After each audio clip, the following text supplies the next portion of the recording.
Welcome to the Untrained Experts, a podcast for combat sports and fight news. Welcome back to Untrained Experts, episode number 23, the Michael Jordan episode, the best to ever do it, in my opinion, of course. This is going to be a solo pod. Jordan is actually at work. I'm on vacation this week for my birthday this weekend, and we couldn't fit in another one before UFC 242, so I'm just getting this out so we can cover a little bit of what happened this past weekend, so we can kind of focus on 242 this Saturday.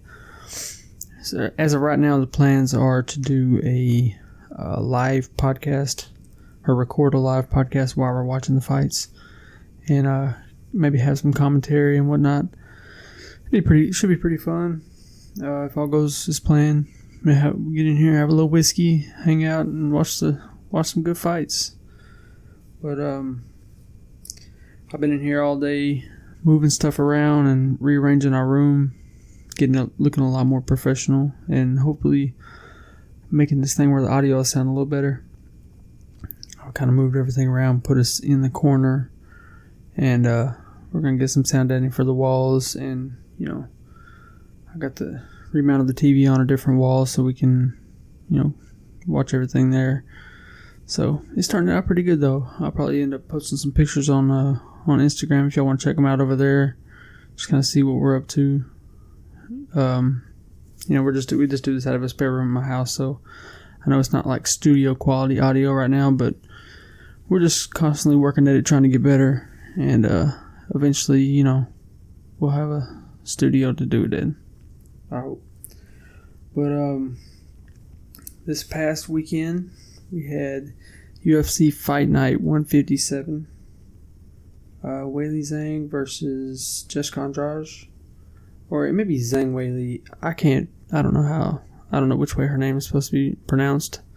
I see it both ways. I see it pronounced both ways. UFC keeps posting it out as Weili Zhang, and everybody else seems to say it's Zhang Weili. So if I'm saying it wrong, I apologize. I'm not really sure. But yeah, so Zhang beat Jessica Andrade 42 seconds in the first round. With the quickness, she came out, she opened up with some leg kicks. She looked good though. She stayed moving. She didn't really give Andrade a chance to get in tight on her and land those big shots. She was throwing a inside leg kick on the left leg of Andrade, so it kept her from being able to throw that big,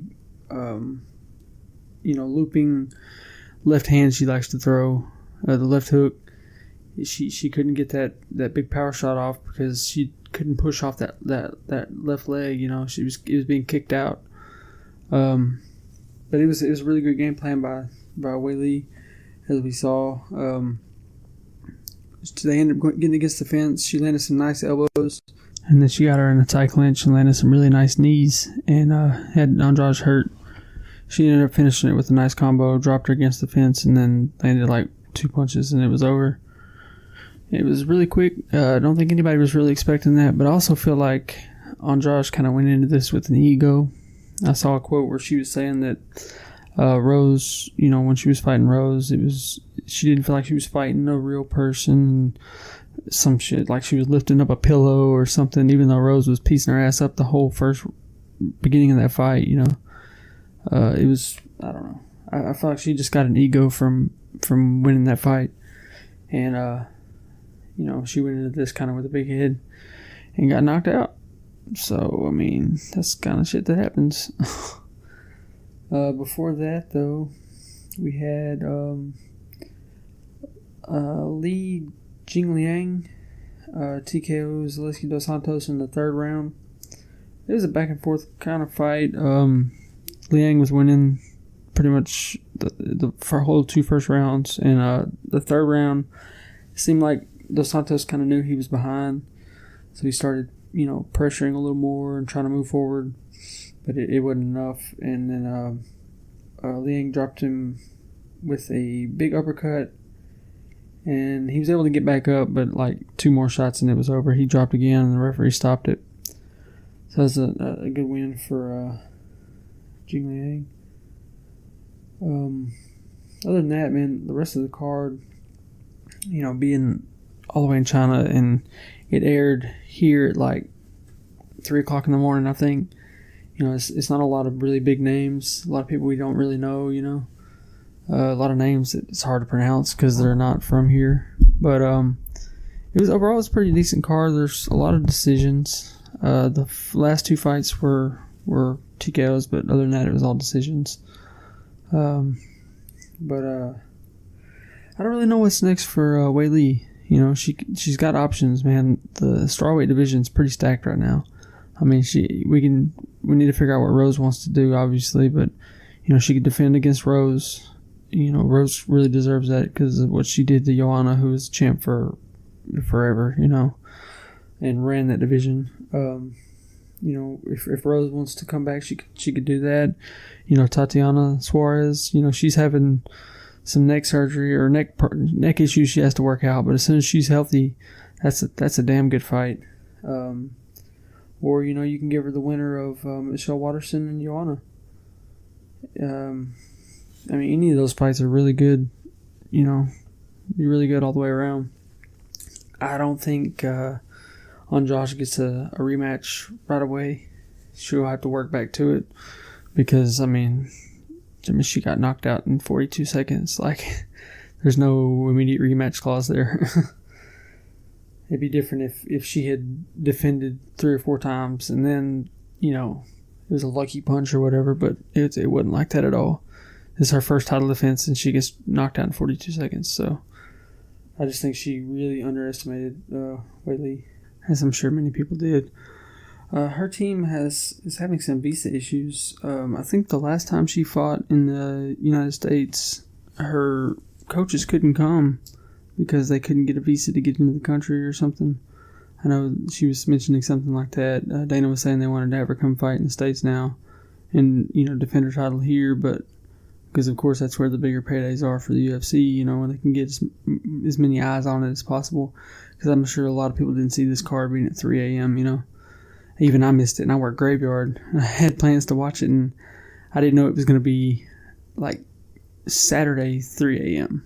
I thought it was going to be, like, 3 a.m. going into Sunday for whatever reason.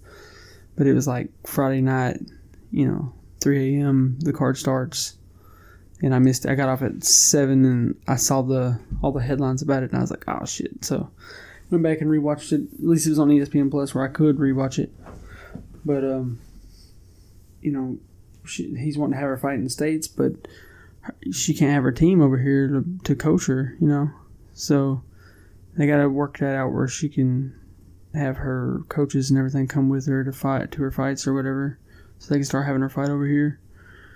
And that, I'm sure they'll get that worked out, though. I'm sure it's not that big of a deal. But I'm interested to see what's next for her. I'm going to see what the rest of the competition looks like for her. And, how well-rounded she is against some of these other girls. Like, especially Tatiana is good of a wrestler as she is. Let's see how Wei Li does against someone like that. Some big announcements, fight news. Cyborg signed with Bellator, biggest contract in women's MMA history. I haven't seen any numbers, but Scott Coker tweeted that out. They're saying her first fight could possibly be a title shot against Julia Budd, so that'll be interesting. It'll be really interesting to see if this happens. I'm maybe happy for Cyborg to get bounce back like that. I knew she would. Everybody's wanting her. And I think she knew that too, going into negotiations with the UFC. And she's just trying to get what she wanted, and it didn't work out. So she gets signed to Bellator pretty quickly, and they definitely have a growing 145 division. So we'll see what's gonna happen there. If she was to fight Julia Budd and win, she'll have a title in the 145 pound division in all four major companies or whatever. She Invicta, Bellator, UFC, and I guess Strikeforce. Yeah, I think that's the 4. If she wins this, she would have a title in all the 4 major. That'd be a pretty cool stat to have, I guess. I don't think anybody else has ever done that. She'd be the first. So that'd be pretty cool if she did. I definitely think she has the skills to do that. Yeah, I wish her the best though. So the Kamaru Usman and Colby Covington fight talks have hit a snag. UFC, or they're saying that they're having trouble getting the fight made or whatever. It was supposed to be at UFC 244 Madison Square Garden in New York, and now they're having some issues getting the fight finalized. So UFC is considering Usman versus Masvidal at UFC 244 Madison Square Garden. So either way, that's a really fun fight. I really still want to see Usman and Covington, especially after what we saw from Covington's in his last fight. But I mean, like Masvidal, I'm all for it. I'm a big Masvidal fan, and if he can get that title shot, that's great. I definitely want to see him get one. I think Usman's a really tough fight with his style. He's not. Masvidal needs a guy that's going to brawl with him like Nate Diaz, and I really think that they should make that fight. But I mean, if this means that Masvidal's going to get a title shot, I'm all for it. If they can't make the Covington fight, they can't make it. Let's see Masvidal get a big fight. Let's see him get a big payday. I'm definitely here for it though if they decide to make that happen. In other news, Alexander Gustafsson is considering returning to the octagon. His retirement didn't last very long. He's wanting to fight Luke Rockhold. Thinks that payday sounds nice, and he's considering coming back and fighting. I don't know. I think he's might have just been in kind of a bad spot whenever he lost his last fight and decided to hang it up kind of prematurely. And now he's realizing that he's not ready to be done. So, and you see the Rockhold's last fight, and he thinks he can exploit that. The issues Rockhold's been having, and get himself a nice payday and another win. Probably get him back in the good winning track. He who knows if he'll actually make the return. I always want to see Gustafsson fight, and I think that's a great fight. It's a really fun fight. I don't like that fight for Luke as much as I like it for Gustafsson, though. Especially after how Luke looked in his last fight. His first fight at 205, and the way he got knocked out the way he did, I don't really want to see that happen again, but it's a good fight for Gus. And if he's ready to come back, I definitely want to see him fight. If he's not 100% in it, though, he doesn't need to do it. I don't want to see this in and out and half out stuff. It's not the right way to go about it. You either need to retire or you need to fight, because those half-in guys always end up going out on a loss, but because they get knocked out because their mind's just not in it, And I don't want to see that happen with Gus again. We kind of saw that once already. But so this weekend there's UFC 242, Khabib and Dustin Poirier in Abu Dhabi, and Paul Felder is on the same card, and he is planning to make championship weight just in case something happens with either Khabib or Dustin. He can fill in. He's scheduled to fight Edson Barbosa on the card, and I think they're the co-main. But he says that he wants to, be prepared just in case something happens. He can slip into that spot, and it's only a 1 pound difference. Championship weight is 155. You can't weigh over 155, but non-championship you're allowed that extra pound. So he would normally weigh in at 156.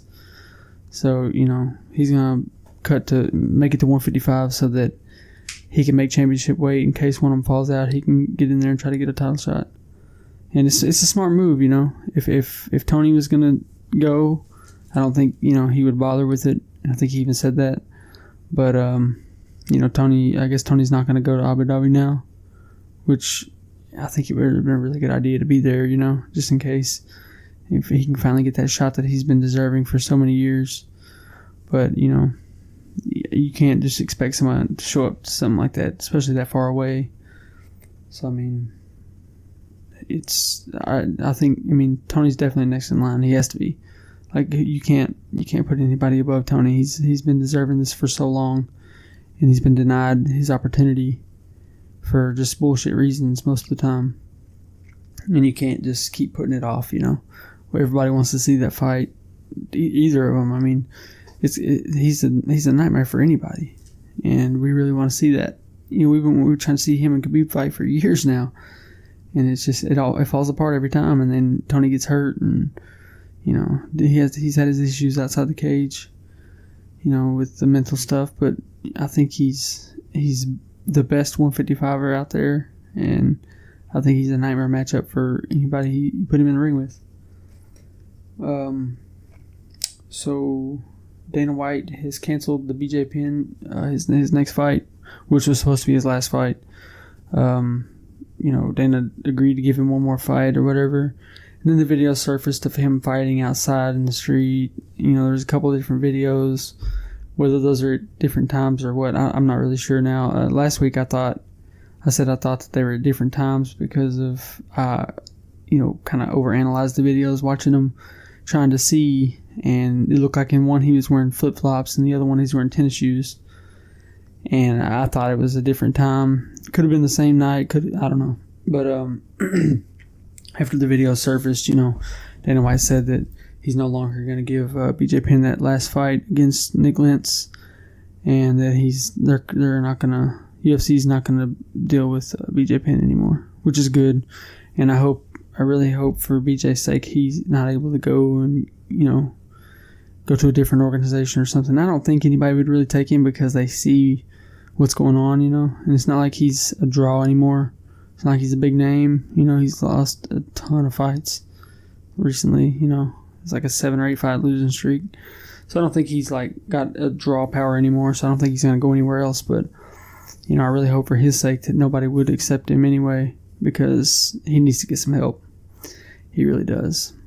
He can try to make excuses for the fights and everything, but he's been in the news way too much recently for some crazy stuff.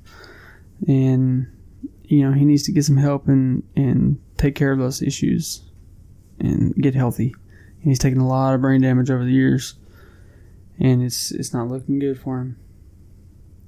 But I really hope that he can get the help he needs and, you know, live a healthy life or whatever.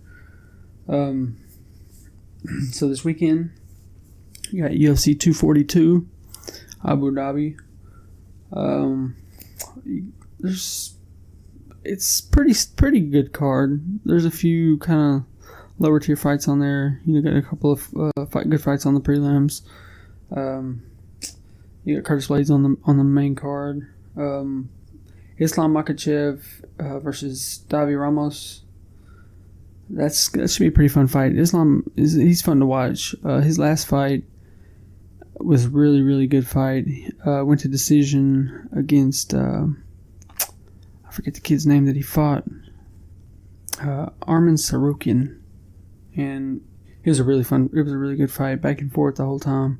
I think it might have even been fight of the night on that card. Went to decision, but it was really back and forth, close fight, and Islam's really, really good, really fun to watch.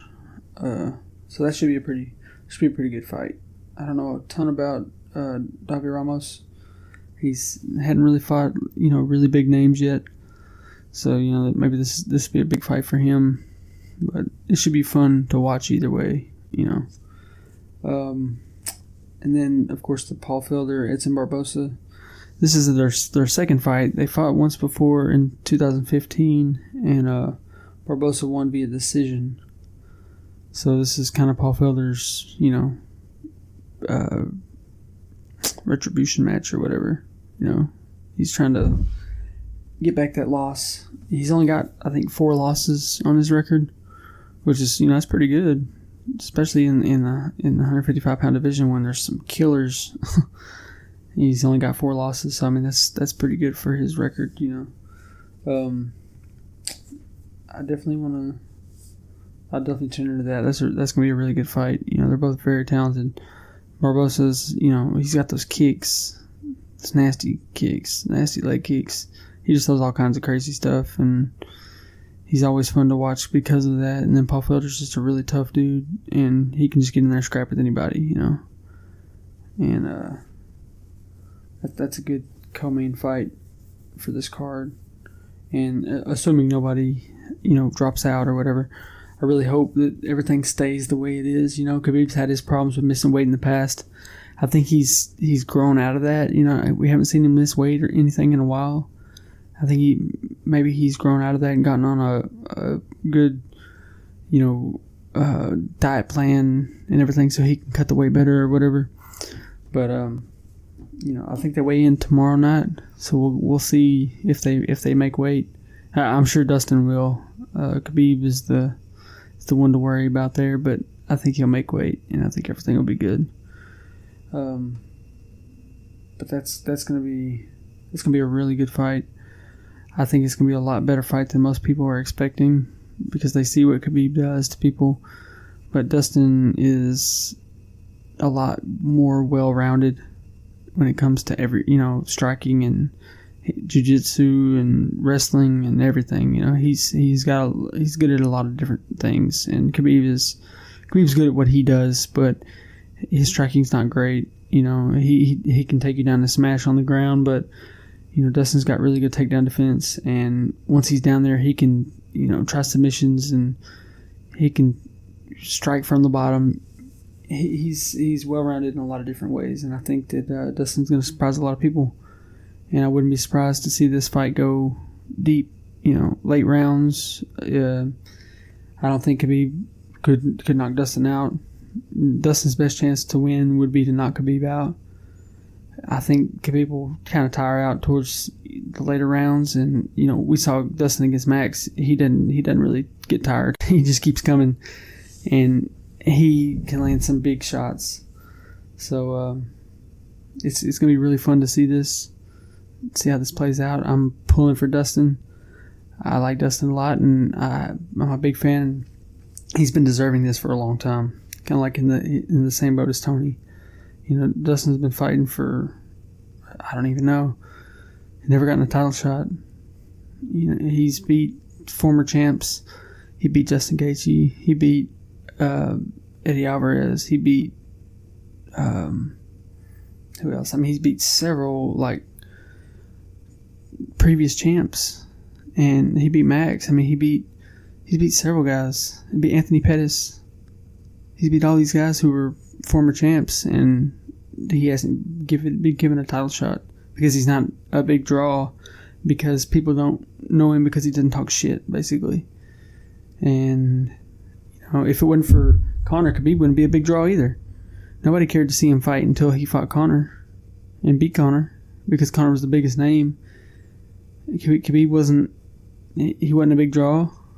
You know, people think his fights are boring, and which, I mean, they are to the casual fan. You know, somebody who's really into MMA. It's interesting to see how he breaks people down, but you know, it's not like a strategic war. You know.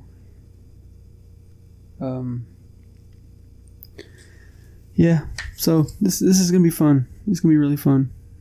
We're gonna try this ESPN Plus pay-per-view thing, and hope to God that everything works out and we get a good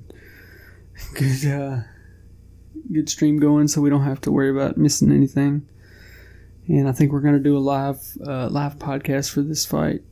I don't know if we're considering maybe streaming on Twitch and doing video, but if we can't get that set up in time, we'll just do the audio. But eventually I think we're going to try and move to doing some video streaming on Twitch and doing our podcast kind of live on there, and then we'll just upload the audio the same way we have been.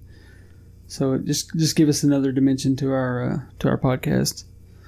And with this live recording or whatever, I guess you can kind of consider it like a fight companion that Rogan does with all his boys. I mean, it's more likely just gonna be me and Jordan just chilling in here watching the fights and talking about it while they're happening. we won't be able to have the audio playing because, we won't be able to post it like that. But, we can enjoy the fights and we can talk about them as they're happening and just give us like another little podcast we can put out this week and probably get it uploaded Sunday. If for whatever reason we can't do it live, we'll still buy the pay-per-view and we'll just do it on Sunday, record it on Sunday, and then I'll put it out Sunday. So either way, it'll more than likely get posted on Sunday. So that'll be what y'all can look forward to for that. If you care about this card, which I don't see how you couldn't, this is going to be a really great card. Also, this Saturday, Bellator 226, Ryan Bader versus Czech Congo. Ryan Bader's defending his heavyweight belt against the scary-ass Czech Congo. It's an interesting fight because, Bader was light heavyweight for so long. And he won the heavyweight Grand Prix as a smaller guy. Like, he's a pretty cut-up dude for his size. He's weighing in at heavyweight, but he's not, like, as big as these other guys in the same way. Like, his body size, body type's not as big as these other guys that he's fighting against. So he's like a lean heavyweight, which is wild. I haven't seen like a really lean heavyweight in a long time. I feel like, maybe there is some that I'm just not thinking of right now, but Czech Congo's a scary dude. What am I saying? Lean heavyweight. We got Francis. That's like the leanest heavyweight ever. So never mind. But yeah, Czech Congo, Ryan Bader. There's a lot of names I don't really know on this card, so hopefully I can learn about some new guys. Bellator's got a lot of people I don't really know because I didn't follow Bellator as closely as the UFC for a long time, and I started kind of getting into it more, probably 3 or 4 years ago. But Gaston Bolanos and Daniel Carey and then Pat Curran and Adam Borks. Heard a lot of good things about Adam Borks, and Gaston Bolanos sounds like a movie character. Sounds like a name from a movie, like a bad guy in a James Bond movie or something. So I'll be pulling for those guys, Gaston Bolanos and Adam Borks.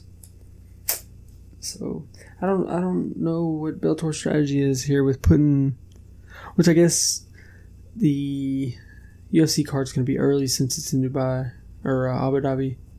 I think actually it's like 9 hours different from Central Time, which is where we're at. So, the paper. I think the main card starts at 11 a.m. here. So it'll be over by probably, I don't know, 3 or 4. And then we'll have Bellator later on that night. So it'll be cool to be able to catch them both and not have them on at the same time. I hate when they air them at the same time, like a competition. I don't think this is a card that Bellator would want to compete with, just because it's, a really big fight with Khabib and Dustin on there. But I'll definitely tune into the Bellator fights too. I like watching Bader fight. I like Bader a lot. I like his kind of his come up from light heavyweight to go to the Grand Prix at heavyweight when he's not big enough and beat these big guys. It's pretty cool. It's inspiring. But yeah, that's our fight news. Upcoming fights. I'm not gonna do any segments this week since it's just me in here. It'd be kind of weird trying to do a Mount Rushmore by myself. But like I said, I just want to get this podcast out by myself, or a solo pod, since Jordan's at work, and I wanted to get this out so that we don't get behind is the main reason. I hate getting behind on these, and then all this stuff that needs to be talked about would have to come on Saturday when we're about to do a podcast. I'm not trying to do a 9-hour podcast trying to cover all this stuff. And I realized that whenever I do this is the second solo podcast I've done, and I realize that I say a lot. I don't know if anybody else has noticed that. I noticed it before, so I made fun of myself in the title of the podcast. But I can't help it. Like, I guess it's just my filler word. Like, on the first one, I went back and tried to cut a bunch of them out so it didn't sound so crazy, but this time it's staying. So if y'all want to laugh at me, laugh with me, whatever. I realize that I say it a lot though. It's annoying to me too. But yeah, I guess that's going to be it for this podcast. I'm going to get this thing edited here in a little bit and get it posted up. And we will holler back at y'all this weekend for UFC 242. We'll discuss that and talk about it and hopefully have a pretty good podcast. In the meantime, if y'all want to check us out on Instagram, Facebook at Untrained Experts, posting these on YouTube, y'all can catch them there. Hopefully we'll be able to start posting some video on YouTube pretty soon, but right now it's just the audio files. But you want to follow us in those places, like, share, subscribe, all that good stuff that you always hear people talk about. Tell your friends about us, share us and help us keep growing, man. We enjoy doing this, and we'd like to start making some money off this thing and try to grow it. The better we can be, the bigger we can get, we can start making a little money off this thing and make the audio sound really good and try to make this a fun podcast for y'all to listen to. I know we're not the biggest names out there. We're not Joe Rogan, we're not Brendan Shaw, we're not Luke Thomas, we're not all these guys, but we're just a couple guys that really enjoy MMA and we like to talk about it and try to put it out for y'all to listen to. And I hope y'all are enjoying it. We're always open to suggestions. Our inboxes are always open. If you have any suggestions or things you'd like, things you don't like, you just want to say what's up, you can hit us up at Instagram at Untrained Experts, Facebook, untrainedexperts@gmail.com. Any of those places, man, y'all can reach out to us, and we're down to kick it with anybody, man. We're down to talk. You have opinions about some fights, you have opinions about something we said that you don't agree with, hit us up, man. We're always down to discuss it, man. This is just opinions. But yeah, so we'll holler back at y'all this weekend, and until then, peace.